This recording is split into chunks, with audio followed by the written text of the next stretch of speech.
मैं क्योंकि मुख्यधारा के मीडिया में काम करता हूं, एबीपी न्यूज के साथ करियर शुरू किया, फिर जी न्यूज के साथ काम किया और फिलहाल इंडिया न्यूज के साथ काम कर रहा हूं।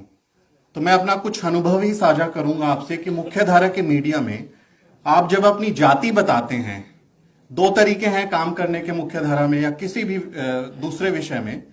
एक तो आप अपनी जाति छुपा लीजिए, मत बताइए कि किस जाति के हैं। मेरा नाम सुमित चौहान है तो चौहान से पता नहीं चलता कि आप किस जाति के हैं।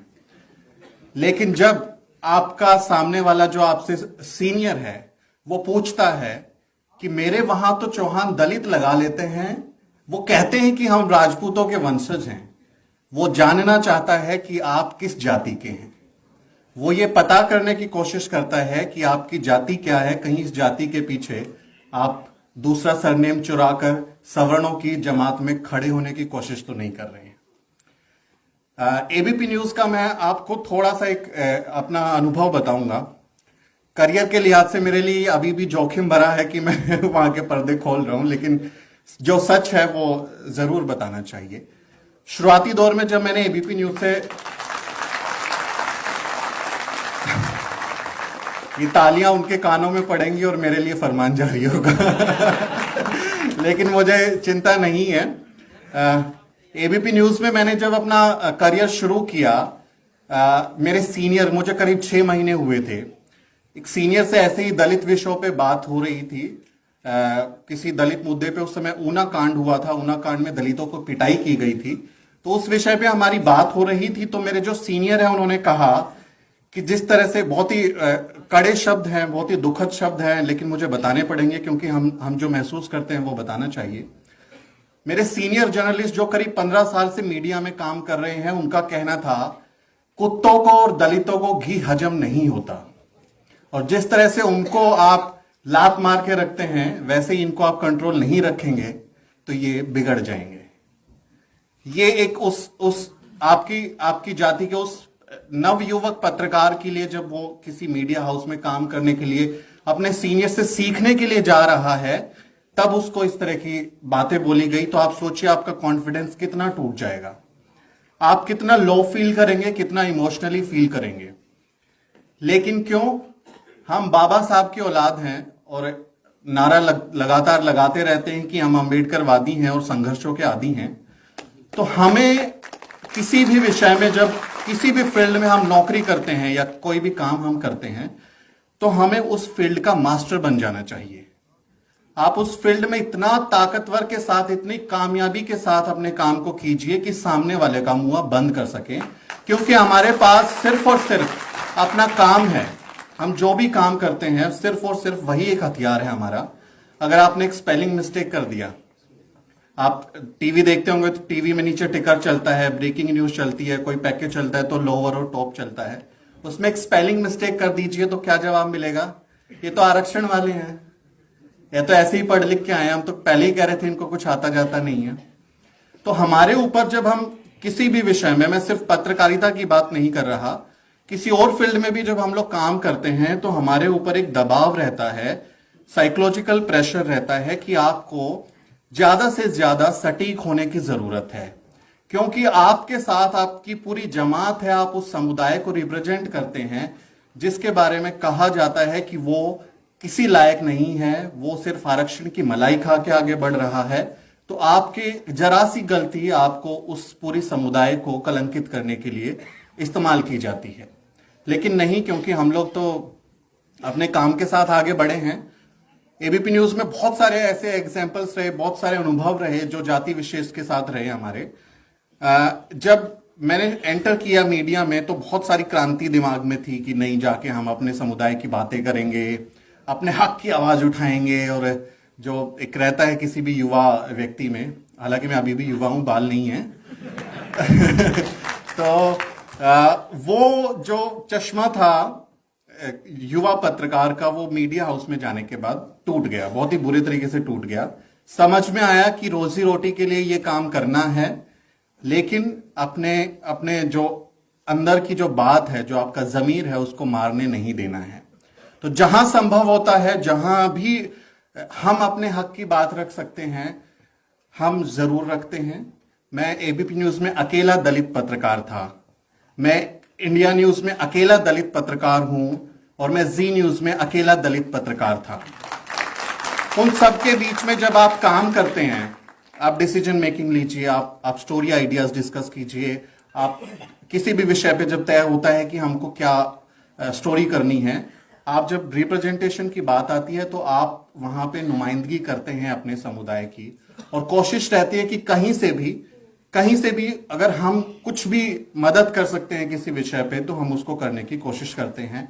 जातिवादियों से नहीं डरते, उनके जातिवादी दंश से नहीं डरते, वो जो कहते हैं उसका जवाब देते हैं तथ्यों के साथ में, लफाजी नहीं करते। लफाजी चलेगी नहीं, आपको तथ्यात्मक चीजें रखनी होंगी, तथ्यों के साथ बात करनी होगी, चाहे वो 13 पॉइंट रोस्टर का मामला हो, चाहे नागरिकता कानून का मसला हो।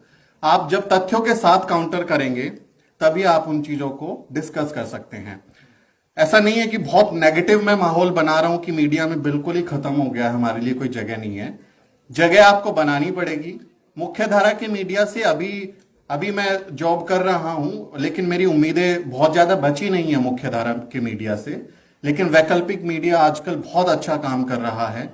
हमारे यूट्यूबर्स हैं या दूसरे जो वेबसाइट्स पे काम कर रहे हैं, बहुत अच्छा काम कर रहे हैं ये लोग। ये काम आएगा 100 साल बाद मूक नायक के। हमारा जो अभी भी हम लोगों को मूक नायकों की जरूरत है जो दूसरे तरीके से प्लेटफॉर्म्स के जरिए निकल के आएंगे। अगर मुख्य धारा का मीडिया हमारी बात नहीं कर रहा तो हम खुद अपनी बात करेंगे, हम खुद अपने आवाज बनेंगे और उनको जो करना है करने दीजिए, तो जो करना चाहते हैं करने दीजिए। उनका अपना पेशा है, उनकी अपनी मजबूरियां हैं, उनके अपने लालच हैं, उनके अपने हित हैं, लेकिन हम खुद अपने हिस्से की बात करें, अपने हिस्से को आगे बढ़ाएं। एक छोटा सा एग्जाम्पल इंडिया न्यूज का, जहां मैं फिलहाल काम कर रहा हूं। अगर ये वीडियो मेरे एडिटर को पहुंचेगी तो जरूर मुझे फोन करेंगे। जब ब्रेकिंग न्यूज कोई आती है तो न्यूज रूम का माहौल बड़ा ही एकदम एक्साइटेड हो जाता है, एकदम से अरे देखो बम फट गया, अरे देखो वहां पे ये हो गया। न्यूज रूम में ऐसा काम होता है। मैं अपने काम कर रहा था न्यूज रूम में, दीपक चौरसिया मेरे उस समय एडिटर थे, मैं उनके लिए शो बना रहा था। उनका शो मैं बनाता था, तो मेरे जो टीममेट हैं सडनली वो खड़े हुए और उन्होंने चिल्लाया बड़े ही जोर से, चमार घुस गए हैं इस न्यूज रूम में, देखो कितना हल्ला मचा के रखा है। You are working there, he knows that you belong to a particular community, but still that guy is taunting you on your caste identity. आप खड़े होते हैं, मैंने एकदम से खड़े होकर मैंने उसका हाथ पकड़ लिया बड़े प्यार से, एकदम से, गुस्से से नहीं, क्योंकि सीख लिया इनको कैसे डील करना है। फ्रस्ट्रेट हो जाएंगे तो खुद ही परेशान हो जाएंगे, अपना ही दिमाग खराब होता है, तो हमें अपने आप को दिमाग खराब नहीं करना है पागलों की वजह से। तो मैंने उसका बड़े प्यार से हाथ पकड़ा और मैंने कहा, भाई साहब, वो मेरे से करीब 15 साल सीनियर होंगे लेकिन मेरे अंडर काम करते हैं, मेरी टीम में मैं उनको लीड करता हूं। तो मैंने उनको कहा कि भाई साहब, मैं इतना परेशान हो गया हूं इस ब्राह्मणवादी मीडिया में काम करके इतने सालों से, मुझे आज तक कोई मेरी जाति का व्यक्ति नहीं मिला इन न्यूज रूम्स में, मुझे प्लीज उसके पास ले चलो। मैं अपना दर्द उसको बताना चाहता हूं कि मैं कैसे तुम लोगों के साथ काम कर रहा हूं, मुझे प्लीज उसके पास ले चलो और दिखाओ मुझे कि कौन चमार है, मैं उसके साथ खड़ा होके अपना दुख तो रो लूं, मैं दुख तो बात कर लूं। उसको मैंने इतने शब्दों से जलील किया कि उसने पूरे न्यूज रूम में माफी मांगी। मैंने उसे बताया कि मैं चाहूं तो मैं तुम्हें जेल भेज सकता हूं, मैं चाहूं तो तुमने एक इलीगल काम किया, इट्स अ क्रिमिनल एक्ट, अगर मैं चाहूं तो तुम्हें मैं जेल भेज सकता हूं इसके लिए, लेकिन कितनों को भेजू, तुम तो सबके सब वही हो, तुम तो सबके सब वही हो। अलग अलग तरीके से रूट की जाती हैं चीजें। जब आप लीड करने लगते हैं, जब आप लीडरशिप रोल में आते हैं, तो फिर आपके काम में कमियां निकाल देंगे, आपके आइडियाज को गिरा देंगे, आपके बॉसेस को जाके मेहनत आपकी है, आपने कोई कामयाबी हासिल की, लेकिन क्रेडिट कहीं और ही जा रहा है। जैसे दूध तो सब लोग भैंस का पीते हैं लेकिन गुणगान गाय का करते हैं, तो वो स्थिति होती है कि आप जो है काम तो आप कर रहे हैं लेकिन काम का क्रेडिट जो है कहीं और ही जा रहा है। तो मुख्य धारा का मीडिया अभी जनवादी मीडिया नहीं रहा है। पेशे में हूं तो समझ गया, चश्मा टूट गया। मुख्य धारा का जो मीडिया है वो जनवादी मीडिया नहीं रहा है। कोशिश ये है कि मैं बहुत जल्दी उसको छोड़ दूं।